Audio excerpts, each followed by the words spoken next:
Well, hello there and welcome to Bright Butterfly Demo. This is just a quick overview of my process. So I've already let the masking fluid dry to mark out where I want my whites to stay white. Then I'm going to wet the entire background with clean, clear water. I'm going to make sure that it stays wet as I'm working. I'm working on a wet and wet technique, and I just begin to add the background colors while it's still wet, trying to work quickly. In this instance, I'm using 3 different greens, a green gold, a sap green, and a perylene green. And I'm just dropping those in there and letting them mix and mingle right on the surface.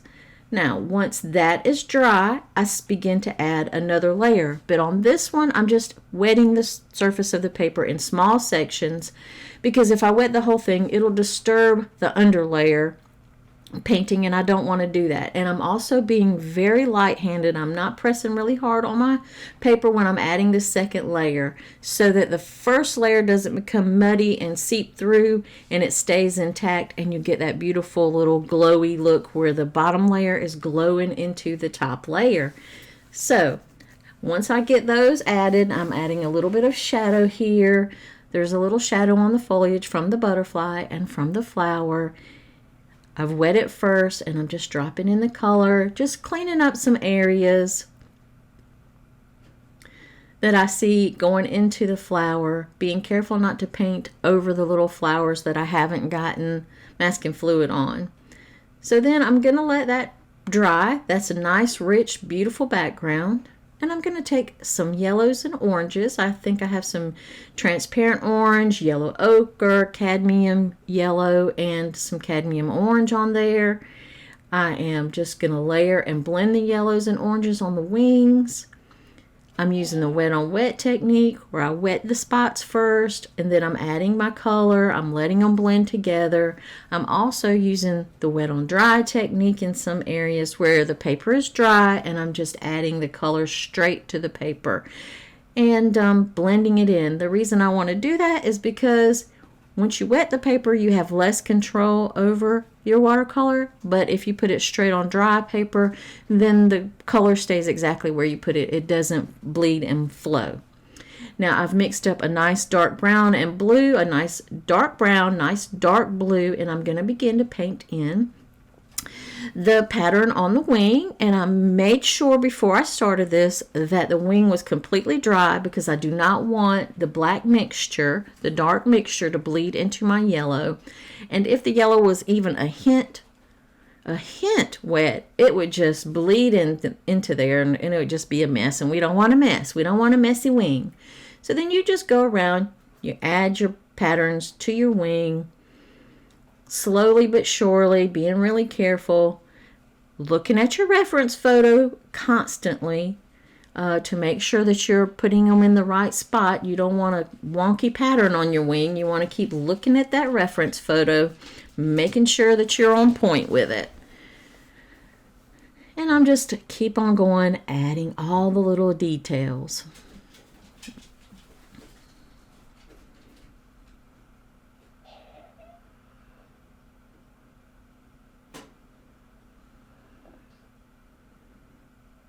And on this, I'm using just the wet on dry technique. My paint is pretty thick. It's probably the consistency of cream, because I want it to stay put. The paper is dry, so I'm just using wet on dry with some pretty thick paint. Then I'm just finishing up all of the little details around the wing. You see I'm painting directly over the masking fluid, because that'll protect the white spots of my paper. Adding a little bit of detail here and there as I go. Darkening up some areas where I feel like it needs it, just really taking stock of the whole wing. And then once that dries completely, make sure the paint is dry completely, I'm just taking a rubber cement pickup. I remove the basking fluid. It reveals those beautiful white highlights, those beautiful white pattern markings, and it's really starting to shape up and look like a butterfly wing. And I just ran my finger over it to make sure that I had picked up all of the masking fluid.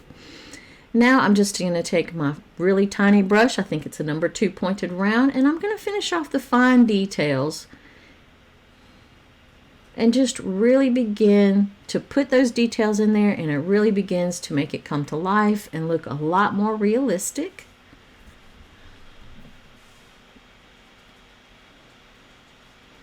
I'm using a little bit of stippling. I'm using a little bit of hatch marks to make it look like fuzzy parts on the wings. I'm making sure that I'm getting those veins in the wings. Even though I've got black, when you put another layer over it, you can see the black on black. So it really adds a subtle texture, but it also makes it look more realistic. And then once you finish that wing, you'll just make sure that you've got every little detail that you want in there. I'm cleaning up some areas that have too much white on them. And just really, really getting it like I want it. You will use the same exact technique that you just used for this wing on all of the other 3 wings. You'll just continue to put your layers of orange and yellow. Then you'll come back with your dark mixture. Once it's dry, of course, you'll come back with your dark mixture, put in the patterns on the wings. You'll be paying attention to where the lights and dark areas are so that the value and the tone changes. And then you'll just put in all your little details as you go. Again, make sure it's completely dry so that it is not bleeding in. Once you get that done, you'll take off your masking fluid to reveal those beautiful highlights, put in a little more detail, and there you have those beautiful wings. All 4 wings are done. So now we'll go to the flower. And remember, this is just an overview. You can use rose, permanent rose, and a Winsor violet. The paper is dry. I'm just putting a really wet, it's really a thin, watery wash of the rose and the violet and letting those mix together. Putting the violet where the shadow is, of course. Putting the rose where the flower is lighter and the sunlight's hitting it. I'm going to let this layer dry completely. Once I get it all on there, just let it dry. Once it dries, then you can just come back in, add these details. This is just really some, I'm not trying to make it look exactly, we don't want to look exactly like the flower. We're just making an impression of the flower. We're putting in some lines, some squiggles, a few of the little stamen. I'm using just the same exact colors, violet, the Winsor violet, and a little bit of that permanent rose to do it. I'm not painting those white areas completely out. I'm leaving some white. That gives it some sparkle. You want to have a little sparkle in your watercolors, and that's what the white of the paper gives you. So try to leave some white of the paper to give it that little spark. And you'll just continue filling out the little details with little wavy lines, adding some shadows. I've also added a little bit of ultramarine blue with my Winsor violet just to darken it up some. And I'm just adding shapes and lines just to really, really start defining that flower without having to do each and every little tiny petal. So we're just giving it the impression of a flower, but the finished product comes out really pretty.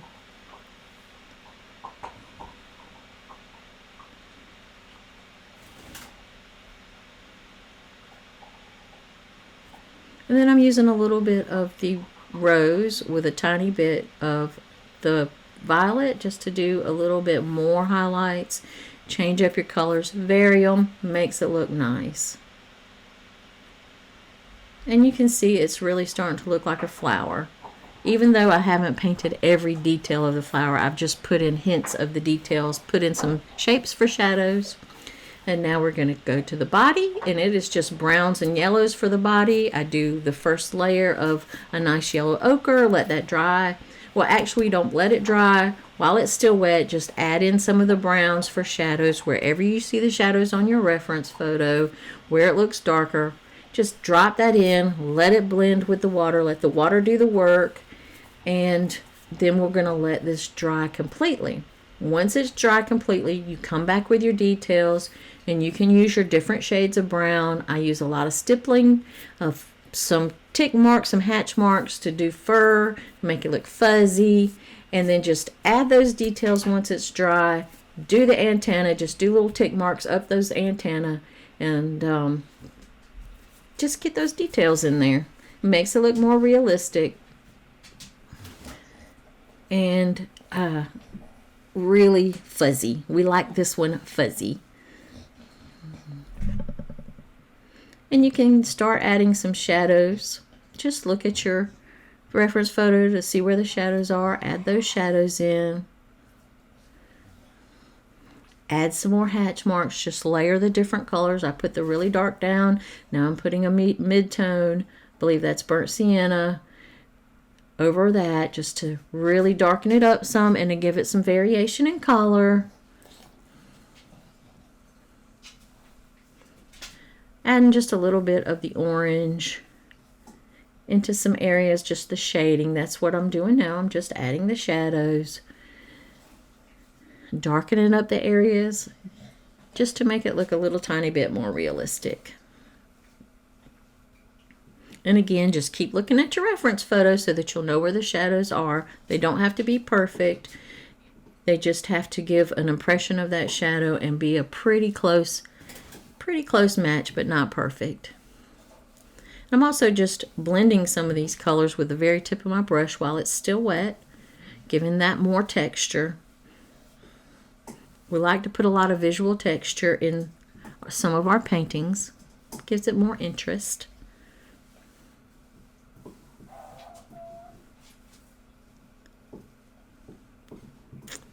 And at the very end, I'm adding just a little bit more detail, just a touch more.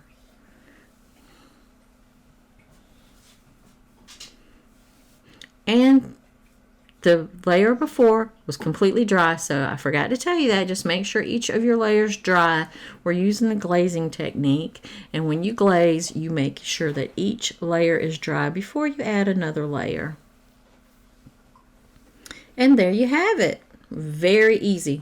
Now, if you want this full tutorial, you can join my membership site, and that is at www.artwithviv.com. There's a complete tutorial with outline drawing and all the things that you will need to complete it. Supply list, outline drawing, reference photo, everything. Thanks, and I hope to see you on the inside.